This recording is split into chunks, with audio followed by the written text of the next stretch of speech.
Kembali dengan mata pelajaran PKN kelas 11 dengan submateri Sistem Hukum dan Peradilan di Indonesia. Adapun tujuan pembelajarannya yaitu 1. Mensyukuri nilai-nilai dalam sistem hukum dan peradilan di Indonesia sesuai dengan Undang-Undang Dasar Negara Republik Indonesia tahun 1945. Kedua, menunjukkan sikap disiplin terhadap aturan sebagai cermin sistem hukum dan peradilan di Indonesia. 3. Mendeskripsikan sistem hukum dan peradilan di Indonesia sesuai dengan Undang-Undang Dasar 1945. 4. Menyaji hasil penalaran tentang sistem hukum dan peradilan di Indonesia sesuai dengan Undang-Undang Dasar 1945.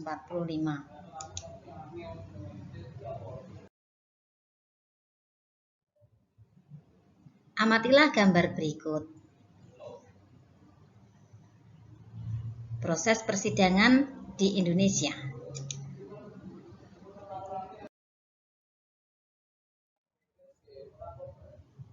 1. Makna dan karakteristik hukum.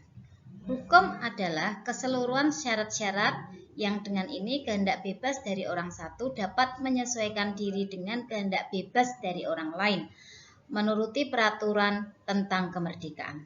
Hukum merupakan unsur penting untuk mengatur kepentingan manusia dalam kehidupan bermasyarakat, berbangsa, dan bernegara. Sistem hukum nasional adalah seperangkat hukum negara yang secara teratur saling berkaitan mengatur ketertiban jalannya operasional kenegaraan.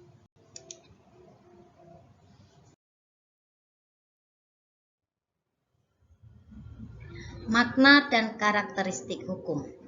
Hukum merupakan peraturan-peraturan hidup kemasyarakatan yang dapat memaksa orang supaya mentaati tata tertib dalam masyarakat serta memberikan sanksi yang tegas berupa hukuman terhadap siapa yang tidak mau mentaatinya. Indonesia adalah negara hukum sehingga segala tindakan warga negara maupun pemerintah harus berdasarkan hukum.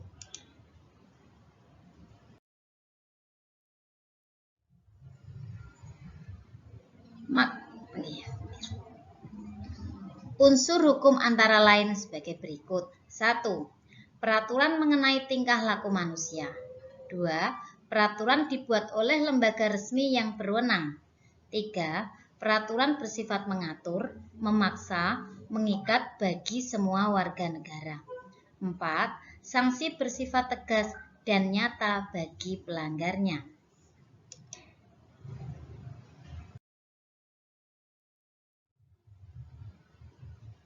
Berdasarkan hukum tersebut, diperoleh ciri-ciri hukum yaitu 1. Adanya perintah atau larangan. 2. Perintah dan larangan itu harus dipatuhi dan ditaati oleh setiap orang. 3. Pelanggaran dapat dihukum, jadi ada sanksi yang berupa hukuman.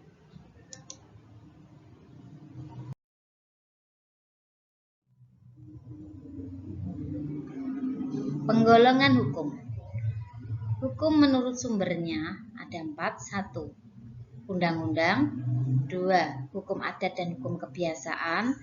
3. Hukum jurisprudensi. 4. Hukum traktat.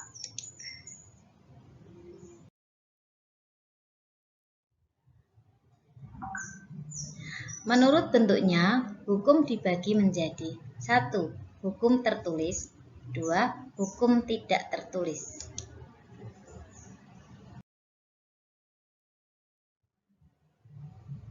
Menurut tempat berlakunya, hukum dibagi menjadi 3. A. Hukum nasional. B. Hukum internasional. C. Hukum asing.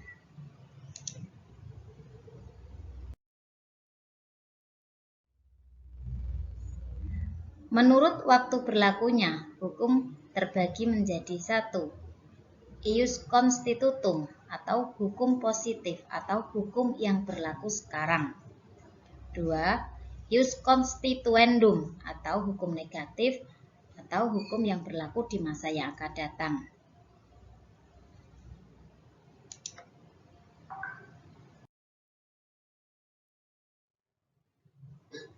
menurut cara mempertahankannya. 1. Hukum material, 2. Hukum formal.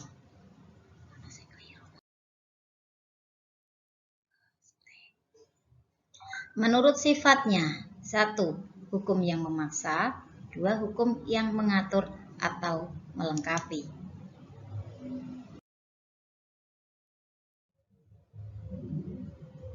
Menurut wujudnya, 1. Hukum objektif, 2. Hukum subjektif.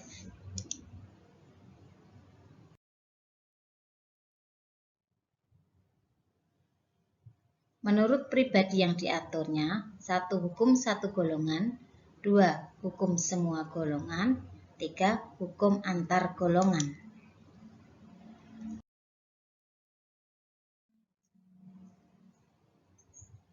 Menurut isi masalah yang diaturnya, 1. Hukum publik, 2. Hukum privat atau hukum yang mengatur masyarakat sipil.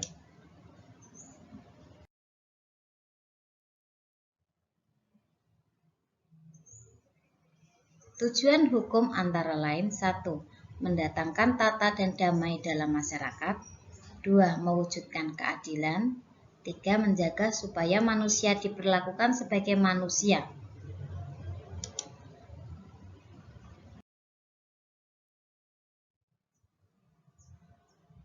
Fungsi hukum antara lain sebagai berikut. 1.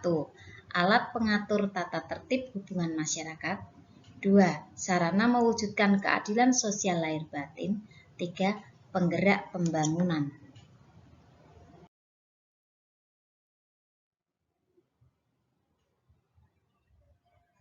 Sumber hukum formal terbagi menjadi 5 bagian, yaitu 1. Undang-undang atau statuta, 2. Hukum tertulis atau kebiasaan, 4. 3. Keputusan hakim atau jurisprudensi, 4. Traktat, 5. Doktrin.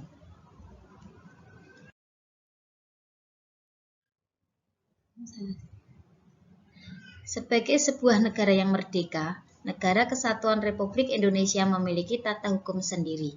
Meski Indonesia telah merdeka, tata hukum Indonesia belum sepenuhnya dapat mengatur kehidupan berbangsa dan bernegara masyarakat Indonesia.